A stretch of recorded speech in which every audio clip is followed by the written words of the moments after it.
We are more technologically advanced than any civilization in history. Artificial intelligence, automation, instant communication, by every metric, life should be easier than ever. And yet, it doesn't feel that way. Life feels more fragile, not more secure. People feel more anxious, not more free. Despite constant upgrades and smarter systems, many feel like they are running faster just to stay in place. So here's the uncomfortable question. If progress is real, why does life feel harder instead of better? Because progress doesn't optimize human experience. It optimizes systems. And a system can improve while the people inside it struggle. This video isn't about rejecting technology. It's about questioning a belief we almost never examine, that progress automatically means improvement. Where the idea of progress came from. To understand why progress feels so strange today, we first need to understand something that most people never think about. The idea of progress itself is surprisingly young. For most of human history, people did not believe the future would be better than the past. They believed the opposite. Ancient civilizations imagined time as cyclical. Empires rose and fell. Golden ages were always behind them, not ahead. The future was something to survive, not something to trust. Even in medieval Europe, life was not expected to improve generation by generation. Stability mattered more than advancement. The idea that tomorrow would be better than today only began to take shape a few centuries ago. It emerged during the Enlightenment, when science, reason, and industrial technology started producing visible, measurable results. Machines increased productivity. Medicine reduced death. Engineering reshaped cities. For the first time, people could point to clear examples where knowledge translated into material improvement. This was a radical shift in how humans understood time. History stopped being a cycle and became a line. Yesterday was worse. Today is better. Tomorrow will be even better. Progress became not just a description of change, but a promise. A moral narrative. A belief that moving forward in capability automatically meant moving forward in quality of life. And for a while, that belief made sense. Industrialization did reduce certain forms of suffering. Scientific medicine saved lives. Infrastructure brought clean water, electricity, and mobility. Compared to previous centuries, life genuinely improved in many measurable ways. Progress earned its reputation. But here's the critical mistake that followed. We took a pattern that worked under specific historical conditions and turned it into a universal law. We stopped treating progress as a tool and started treating it as destiny. Growth became synonymous with improvement. Speed became synonymous with success. More capability became synonymous with a better future. At some point, progress stopped being something we used, and became something we obeyed. From that moment on, questioning progress itself became taboo. If something was new, faster, more efficient, or more advanced, it was assumed to be good by default. The burden of proof flipped. Instead of asking whether a change improved human life, we started asking why anyone would resist it. And this is where the modern problem begins. Because the idea of progress was born in a world where systems were relatively simple, human scale still mattered, and the gap between technological capability and human adaptability was manageable. But that world no longer exists. The belief survived. The conditions that made it true did not. Progress became an ideology, not an observation. And ideologies are dangerous when they stop being questioned. Progress of what, exactly? When we talk about progress, we rarely stop to ask a simple but critical question. Progress of what, exactly? We use the word as if it describes a single, unified process. as if progress moves society forward in one clear direction. But in reality, progress affects different layers of human life in very different ways. And confusing these layers is where most of the damage happens. Technological progress is real. There is no denying it. Machines are faster, systems are more powerful, and our ability to process information grows every year. Economic output has increased dramatically. Productivity has reached levels that would have been unimaginable just a few generations ago. But technological capability is not the same thing as human well-being. A smartphone is a technological improvement. That does not mean it improves attention, peace of mind, or satisfaction. A global network is a technological improvement. That does not mean it improves understanding, wisdom, or trust. Automation is a technological improvement. That does not mean it improves stability, dignity, or purpose. Progress optimizes systems. Humans live inside those systems. And systems do not care how they feel. Modern progress is extremely good at solving technical problems. It reduces friction, increases speed, and eliminates inefficiencies. But many of the problems people face today are not technical. They are psychological, social, and existential.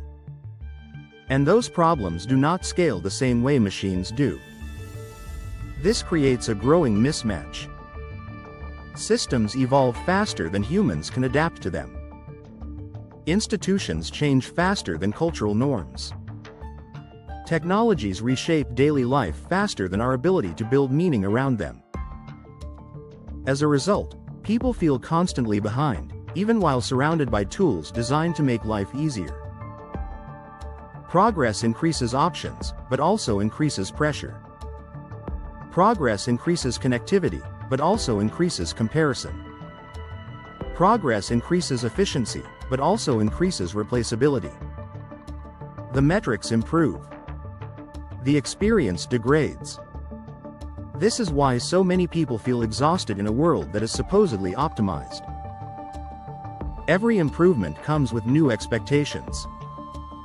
Faster communication means faster responses. Better tools mean higher performance demands. Automation does not reduce work, it raises the baseline of what is considered normal. In theory, progress should free time and energy. In practice, it often converts those gains into new obligations. What we call progress today is mostly progress in control, coordination, and extraction. It makes systems more powerful, not necessarily people more fulfilled. It allows organizations to scale while individuals become increasingly dependent on structures they do not understand and cannot influence. And this is the core illusion. We assume that because systems are improving, life must be improving as well. But a system can become more advanced while the people inside it feel more constrained, more anxious, and more replaceable than ever before. Progress, as we measure it, does not ask whether life feels meaningful. It asks whether the system runs faster. Why progress makes the world fragile. One of the strangest contradictions of modern progress is this: the more advanced our systems become, the more fragile the world feels. At first glance, this doesn't make sense. Progress is supposed to make things safer, more reliable, more resilient. Better technology, better planning, better coordination. And yet, when something goes wrong today, the consequences are often global, immediate, and cascading. The reason is simple. Progress replaces simplicity with efficiency. Simple systems are inefficient, but they are resilient. They break slowly. When something fails, the damage is usually local and manageable. Advanced systems, on the other hand, are designed to operate at maximum efficiency. They remove redundancy, optimize margins, and eliminate wasted capacity. And in doing so, they lose slack. Modern societies are built on tightly coupled systems. Supply chains stretch across continents. Energy grids depend on precise timing and constant balance. Financial markets react in milliseconds. Software updates propagate instantly. Everything works beautifully, as long as nothing goes wrong. But when something does go wrong, it doesn't stay isolated. A disruption in one place ripples through everything else. A factory shuts down, and entire industries stall. A shipping delay affects food prices. A software failure grounds airlines. A geopolitical event thousands of kilometers away changes the cost of basic goods overnight. Progress doesn't just connect systems, it synchronizes them. This synchronization increases efficiency, but it also amplifies failure. The more interconnected the system, the more vulnerable it becomes to cascading collapse. Small shocks no longer stay small. They propagate through networks that were never designed to absorb uncertainty. This is why modern crises feel different. It's not that the world is more chaotic than before. It's that chaos now travels faster than our ability to respond to it. We live in a world where everything depends on everything else, but very few people understand how those dependencies actually work. The irony is that progress creates the illusion of control. Advanced systems feel precise, predictable, and stable, until they suddenly aren't. When they fail, the failure feels shocking, disproportionate, and deeply unsettling. And this affects people psychologically. Living inside fragile systems creates constant background anxiety. Even if nothing is actively wrong, the sense that everything is tightly balanced, that stability depends on countless invisible processes working perfectly, makes the future feel uncertain. Progress didn't remove risk. It redistributed it. Instead of visible, localized dangers, we now live with abstract, systemic vulnerability.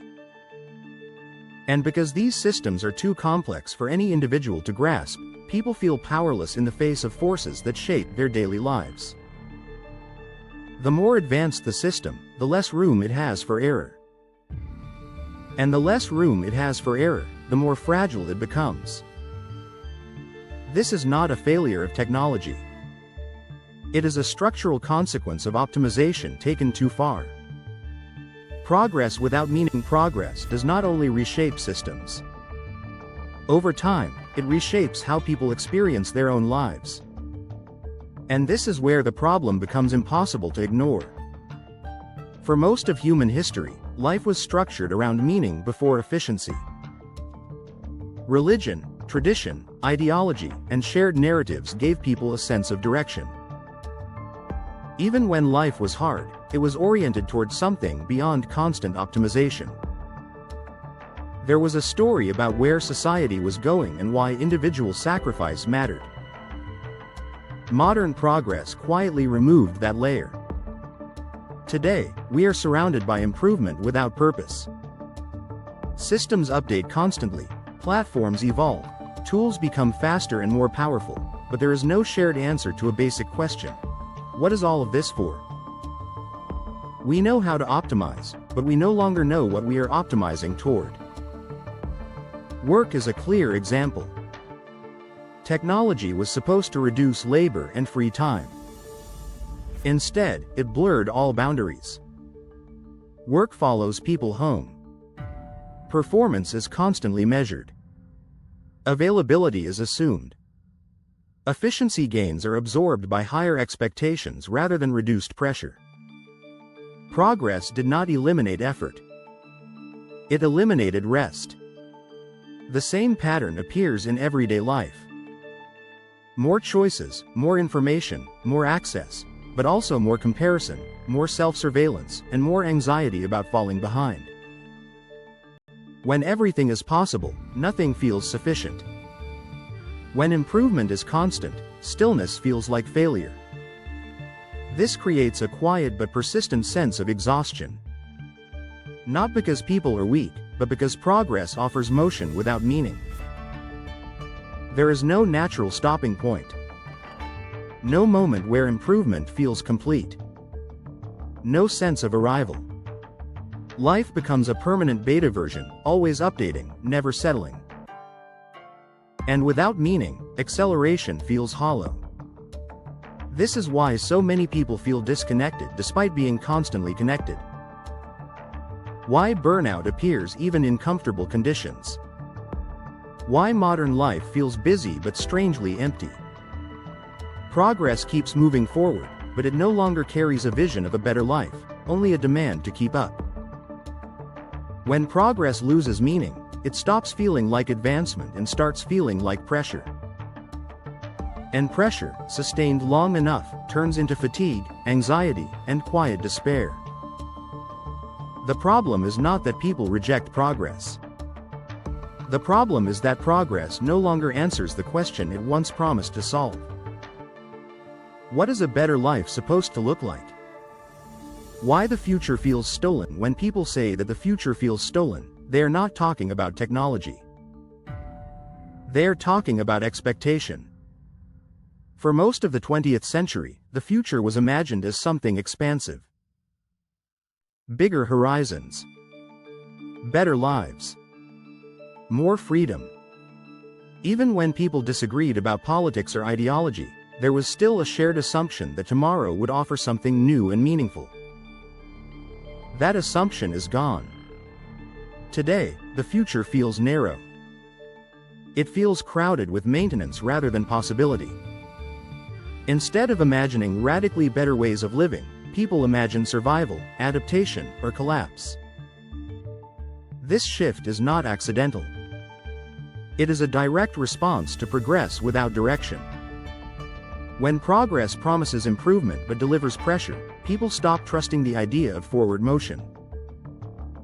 They begin looking elsewhere for meaning. Often, they look backward. This is why nostalgia has become so powerful. Not just nostalgia for childhood, but for entire eras. The Roman Empire. The post-war boom. The 1990s. Periods that are imagined as more stable, more coherent, more understandable. Whether those eras were actually better matters less than what they represent psychologically. They represent a world that felt legible. In contrast, the modern future feels abstract. It is described in terms of metrics, automation, and disruption. It belongs to systems, not people. The language of progress talks about efficiency and scalability, but rarely about how life will actually feel. This is also why post-apocalyptic worlds are so strangely appealing. On the surface, they are stories of collapse and loss. But underneath, they are stories about simplicity. A world stripped of endless optimization. A world where meaning returns because survival, community, and purpose become clear again. In these fantasies, the future is terrifying, but it is also understandable. Post-apocalyptic stories are not about wanting the world to end. They are about wanting the pressure to stop. They offer a future where the rules make sense again. Where success is not defined by constant self-improvement. Where life is difficult, but honest. In a strange way, collapse feels more imaginable than continuation. This is the emotional consequence of progress without vision. When the future no longer promises a better life, people stop dreaming about it. They replace hope with anxiety or imagination with repetition. The future becomes something to endure rather than something to build. And that is why so many people feel like something was taken from them, not materially, but psychologically. They did not lose technology. They lost a believable story about where all of this is going. Rethinking progress, questioning progress, does not mean rejecting technology. It does not mean romanticizing the past or advocating a return to simpler times. Progress has real value. It has reduced suffering, expanded knowledge, and given humanity tools that previous generations could not even imagine. The problem is not progress itself. The problem is treating progress as an unquestionable goal rather than a tool. When progress becomes automatic, it stops serving human needs and starts defining them. Systems grow more powerful, but people are expected to adapt endlessly, without asking whether the direction makes sense. Improvement becomes an obligation rather than a choice. Movement becomes a requirement rather than a path towards something better. Rethinking progress means changing the question we ask. Instead of asking how fast we can move forward, we need to ask what we are moving toward. Instead of measuring success by efficiency alone, we need to consider stability, meaning, and human limits. Not everything that can be optimized should be. Not every increase in capability leads to a better life. A system can always become faster. A human cannot. True progress is not about constant acceleration. It is about alignment. Alignment between technology and human psychology. Between systems and values. Between what we build and why we build it. This does not require stopping innovation. It requires direction. It requires the courage to say that improvement without purpose is not improvement at all. That some forms of slowness, friction, and limitation are not failures, but necessary conditions for a meaningful life. The future does not need to be rejected. But it does need to be reimagined. Because progress without intention does not lead forward. It simply moves. And movement alone is not the same as progress.